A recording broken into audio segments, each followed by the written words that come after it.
뭐든지 자기의 유익을 구하지 말고 남의 유익을 구하라. 여러분은 이 말씀에 대해서 어떻게 생각을 하십니까? 내가 아닌 다른 사람의 유익을 위해서 산다는 것이 여러분 가능하겠습니까? 저와 여러분들이 살아온 인생의 삶을 한번 되짚어 보십시오. 나는 나를 위한 삶을 살아오셨습니까? 아니면 남을 위한 삶을 살아오셨습니까? 자리 이타라는 사자성어가 있는데요, 그 의미는요, 나에게 의로움을 주는 것은 다른 사람에게도 의로움이 되어야 하고, 또 다른 사람의 이로움이 나에게도 이로움을 준다라는 그런 의미의 사자성어인데요, 결국 내가 행복한 마음을 가지고 남을 위해 살면 그 행복한 삶이 나에게도 여전히 임하게 된다라는 그런 의미의 내용인 것이죠. 많은 사람들은 자기가 원하는 일을 즐거움으로 하는 경우가 많지 않은 것 같아요. 그냥 살아야 하니까, 나에게 주어진 삶이니까 그냥 그렇게 사는 것 같습니다. 우리가 진정한 삶의 기쁨을 누리기 위해서는 바로 자리타의 이 삶의 모습이 우리의 삶 가운데 배어 있어야 되는 것이죠.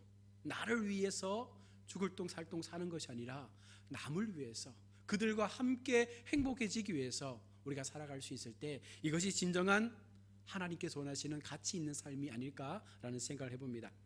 마태복음 22장 39절에서 보면 이렇게 말씀합니다. 내 이웃을 내 몸과 같이 사랑하라.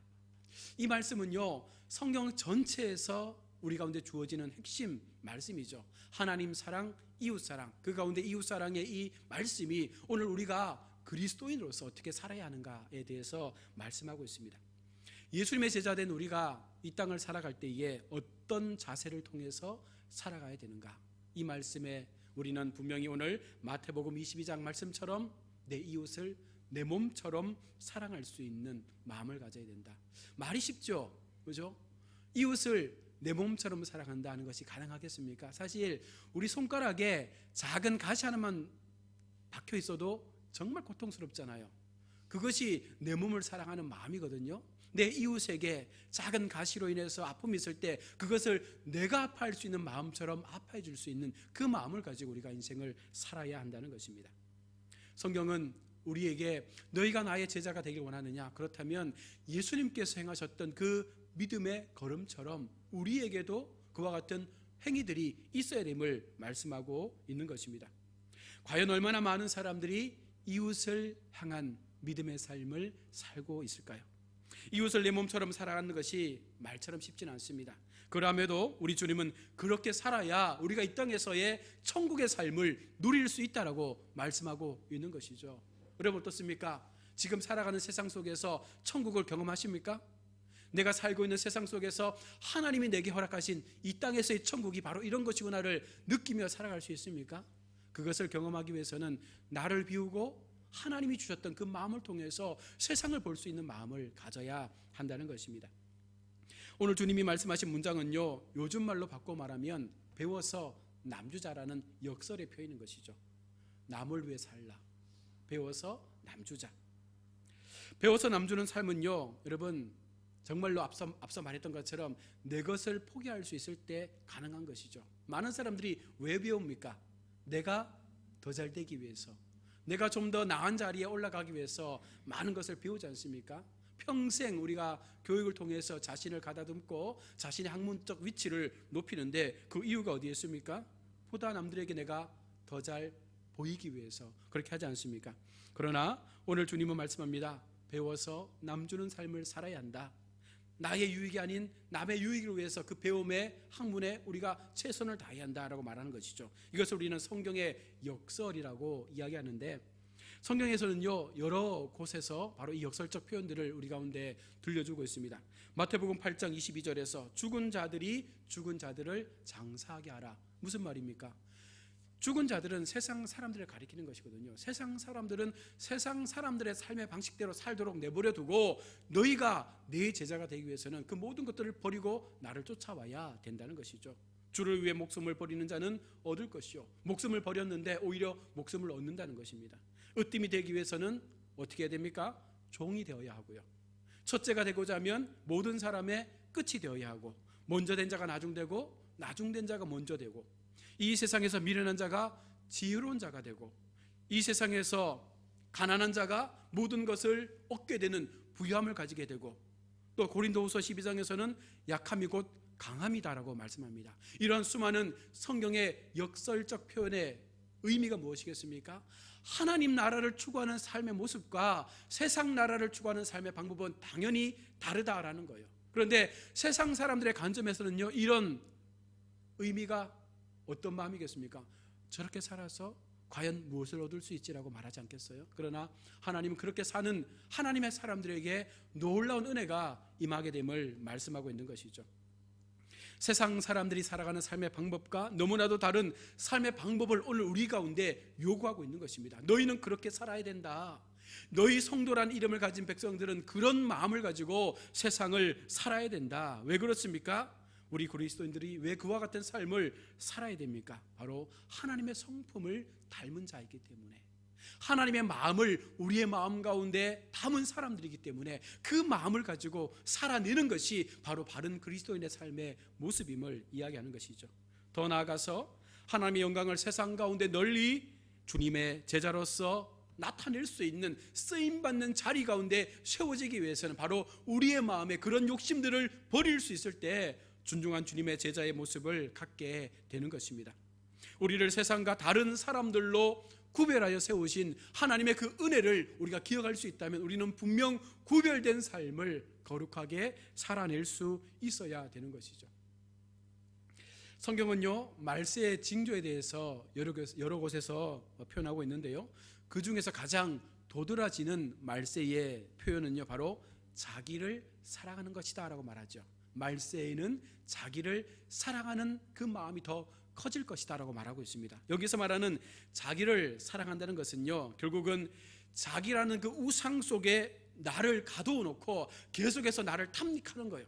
욕심으로 채우고 세상의 재물로 채우고 세상의 수많은 우상들로 나를 채워서 오직 자기의 유익만을 구하는 삶을 사는 것이 바로 자기를 사랑하는 것입니다. 말세가 되면 그런 사람들이 많아지는 거죠. 그러다 보니까 어떻게 살아요? 남들에 대한 배려는 없습니다. 오직 나만 피해받지 않으면 되고, 오직 나만 그런 환경 가운데 놓이지 않으면 되고, 나만 잘 먹고 잘 살면 된다라는 그 마음을 가지고 우리가 살다 보니까 세상이 더 팍팍해질 수밖에 없는 것이죠. 누가 옆에서 죽어나가도 모르지 않습니까? 한 아파트에 살면서도 누가 굶주려 있는지, 누가 소외되어 있는지 아무도 우리는 관심을 갖지 않는다는 것입니다. 자기의 유익만을 구하는 삶은 결국 자기에게도 유익이 될 수 없음을 성경은 말씀하고 있습니다. 이유는 자기의 유익을 구하는 인생은 끊임없이 자기를 피곤하게 만들지 않습니까? 더 가질수록 더 자신을 괴롭히고 더 억압하는 삶을 사는 것입니다. 나라는 울타리 속에 나를 가둬놓다 보니까 세상 사람들과 소통하지 못해요. 여전히 나라는 견고한 그 장벽 속에서 나의 욕심만을 채우다 보니까 결국 내가 더 괴로워지고 내가 더 비참해지는 인생의 삶으로 나아가게 되더라는 것입니다. 여름철 캠핑장에 가보면 모닥불을 펴놓고 연인들이 막 데이트하는 거 보잖아요. 그런데 자세히 살펴보면 그 모닥불 속으로 불나방들이 그냥 뛰어들어가요. 그러면 어떻게 됩니까? 불나방이 불에 타서 죽죠. 불나방이 불을 좋아하기 때문에 불나방인데 자기가 좋아하는 것을 향해서 달려가다 결국 그 불나방은 죽는다는 것입니다. 이것이 우리가 갖고 있는 인생의 모습인 거죠. 자기의 유익만을 구하는 사람들은요, 그 욕심 때문에 욕심만을 바라보고 나아가다가 결국은 그 불 앞에 타 죽는 어리석은 인생의 삶을 살게 된다는 것입니다. 자신의 몸까지 불사르면서 그 불 속으로 뛰어드는 불나방의 모습이 어쩌면 우리의 인생의 모습이 아닌지 우리는 분명 살펴봐야 합니다. 그러나 이와 반대되는 삶을 사는 모습도 우리 속에 있습니다. 바로 남의 유익을 구하며 사는 삶이죠. 오늘 보면 10장의 전체적 흐름을 보면 이렇게 의미를 표현하고 있습니다. 믿음이 약한 자들의 양심과 덕을 배려하여 믿음이 약한 자들이 실족하지 않고 구원에 이르도록 도움을 주는 것이 남을 배려하는 삶이죠. 교회 공동체 속에서도 동일합니다. 내가 신앙생활 오래 했다고 해서 초신자를 우리가 무시해서는 안 되죠. 또 내가 초신자라고 해서 아무것도 모른다라는 그런 이유로 또 연륜 있는 그런 믿음의 선배들을 함부로 대해서도 안 되는 것이죠. 우리가 서로 협력하고 함께 선을 이루고 함께 믿음의 공동체 안에서 내 것을 베풀고 나누고, 그래서 그 공동체가 함께 연합할 수 있을 때 바로 하나님의 나라가 그 속에서부터 시작되어지는 줄로 믿습니다. 내가 좋다고 내 마음대로 하는 것이 아니라 이웃을 위해 내 만족을 포기할 수 있는 그 참다운 우리의 헌신이 있을 때 진정한 하나님을 향한 바로 자기의 유익을 포기할 수 있는 마음을 갖게 되는 것이죠. 하나님의 공동체는 그래야 한다는 것입니다. 자기 마음대로 자기가 원하는 것을 날마다 행하며 사는 사람치고 자신의 삶에 만족하는 사람이 잘 없어요. 간혹 자기 도취에 빠져 사는 사람이 있을지는 모르겠지만 많은 사람들은요, 늘 불안하고 늘 부족하다라고 생각하고, 그래서 여전히 계속해서 무언가를 추구하기를 바라는 삶을 산다는 것입니다. 내 만족으로 내 유익을 내려놓을 때 비로소 우리는요, 예수님을 볼 수 있는 거죠. 신앙생활에서 정말 중요한 가치 하나가 무엇입니까? 열심히 믿음으로 달려왔는데 내 인생 가운데 예수님을 경험하지 못하는 거예요. 얼마나 불쌍한 인생입니까? 평생을 예수 믿는다고 교회 생활했는데 내 삶 속에 예수님이 없는 거예요. 이것은 잘못된 종교 행위였던 것이죠. 이것은 하늘과 땅의 모든 충만으로 채워주시는 그 풍성하신 주님의 은혜를 경험하지 못하는 어리석은 인생의 삶이 되는 것입니다. 그러나 우리가 내 유익을 내려놓고 남을 위한 삶을 살게 될 때에 그 속에서부터 우리는 하나님을 경험하는, 예수님의 참다운 그 의미를 깨닫는 삶을 살게 되는 것입니다. 몇 해 전만 해도 우리나라에서요, 이스라엘 교육 방식인 하브루타라는 것이 많이 알려지게 되었고, 많은 교육기관에서 이 하브루타의 교육 방식을 도용해서 쓰기도 했습니다. 이 하브루타는요, 우정, 동반자 관계라는 그런 의미를 가지고 있는데, 과거에 미슈나 게마라라는 그 랍비들이 이 하브루타의 교육 방식을 통해서 제자들을 가르치고 양육을 했다고 합니다. 또한 이 방식을 통해서 토라를 연구하는 모임들을 가지기도 했다고 하는데요, 현대에서 이 하브루타의 사용 방법은요, 바로 학습 파트너이죠. 무슨 말이냐면 두 사람이 자기가 가지고 있는 재능을, 지식을 서로 교환하는 거예요. 내가 알고 있는 많은 것들을 이야기하면 또 상대가 이야기해서 서로에게 좋은 지식들을 공유해서 더 그 지식을 극대화시킬 수 있는 교육의 방법이 바로 하브루타의 방법이었습니다. 어느 출판사에서 출간된 책 가운데 하나가 바로 하브루타 삶의 원칙 ጼ다카라는 책이 있는데요, 여기에서는요, 이 ጼ다카와 하브루타가 가장 잘 어울리는 단어다라고 말하고 있습니다. 이 책에서 말하는 ጼ다카는요, 의무적 자선이라는 의미를 가지고 있는데, 이 ጼ다카는요, 유대 공동체의 식탁 예절의 모습과도 동일합니다. 무엇이냐면 아침, 점심, 저녁 밥을 먹잖아요. 밥을 먹을 때마다 항상 그 식탁 한 모퉁이에다가 저금통을 놔둔다고 해요. 그리고 음식을 먹고 난 이후에 남은 음식의 분량만큼 돈으로 계산해서 그것을 저금통에 넣는 거죠. 그리고 나서 저금통이 가득 채워지면 그것을 가지고 이웃에게, 가장 어려운 사람에게 그 저금통을 주는 거예요. 그래서 우리 자녀들과 함께 식탁의 교제를 나누고 그 속에서 하나님의 사랑을 나누면서 우리 모퉁이에 남은 곡식을 줍지 말라는 말처럼 그 모퉁이 식탁에 이 쯔다카의 저금통을 놔두고 그 저금통이 채워지면 아이와 함께 손을 잡고 이웃에게 가서 그 사랑을 베푸는, 그와 같은 것이 바로 쯔다카의 의미인 것이죠. 여러분, 우리 속에 이런 의무적 자선의 모습이 있어야 한다는 것입니다. 배워서 남을 준다는 것은 바로 이와 같은 우리의 마음에 남을 향한 배려의 마음으로부터 시작되어질 때에 가능하고, 그것이 의무지만 강제적으로라도 우리가 그것을 감당할 수 있을 때 더 나은 삶의 모습들을 우리가 확장해 나갈 수가 있다는 것입니다. 나눌수록 더욱 풍성해지는 이 원리, 바로 하브루타와 ጼ다카를 통해서 이스라엘 공동체는요, 많은 것들을 깨닫게 된 것이죠. 왜 유대인들이 노벨상을 많이 받게 되었을까요? 바로 이와 같은 서로의 지식들을 공유하고 서로의 마음들을 나누고, 그리고 그 속에서 더 많은 것들을 얻을 수 있었기 때문에 그들은 지식적으로, 지혜적으로 많은 것들을 누리게 된 것인 줄로 믿습니다. 그래서 유대인들은 서로 돕는 마음으로부터 이 하브루타를 하면서 자연스럽게 자선의 원리를 깨우치게 되었고, 바로 세상에서 함께 살아가야 될 이유를 찾게 된 것입니다. 오늘 우리에게 이런 삶의 원칙이 회복될 수 있기를 축복합니다.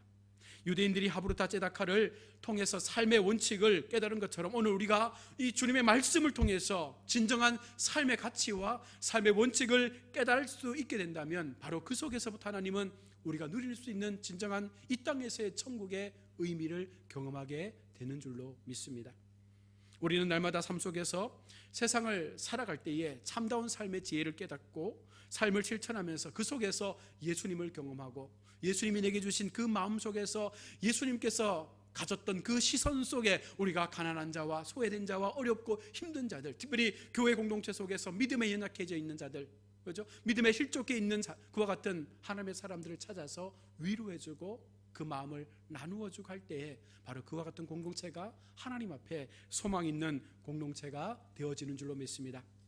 말씀을 맺겠습니다. 누구든지 자기의 유익을 구하지 않고 남의 유익을 구하는 삶, 바로 배워서 남을 주기 위해서 내가 더 열심히 이 땅에서의 삶을 살아갈 때에 바로 그 삶이 하나님 앞에 복이 되어지고 바로 그 삶이 하나님 앞에 은혜가 되어지는 줄로 믿습니다. 우리 모두가 바로 이와 같은 자기의 유익이 아닌 남의 유익을 위하여 삶을 살아감으로 우리의 삶에 하나님께서 보여주시는 축복의 통로가 확장되어지고 우리의 모든 기업들을 통하여 더 놀라운 하나님의 일들을 감당할 수 있는 아름다운 하나님의 사역의 도구로서 우리 모두가 쓰임받을 수 있기를 주님의 이름으로 축원합니다.